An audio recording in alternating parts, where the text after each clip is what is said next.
Welcome to day 4 of the Great Dictionary Challenge. Today, the word that we'll be looking up is selection. S-E-L-E-C-T-I-O-N.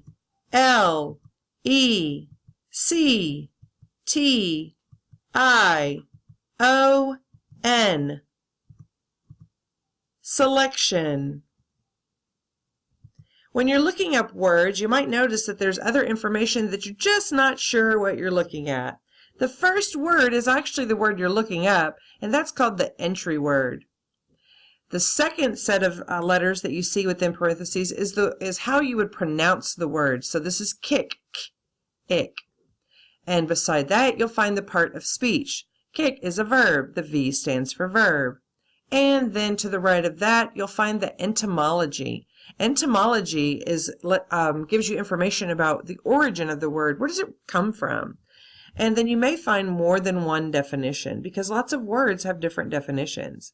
We're learning more and more every day the more we use these dictionaries, and I'm excited to see all the definitions come flying in on this wonderful Monday morning.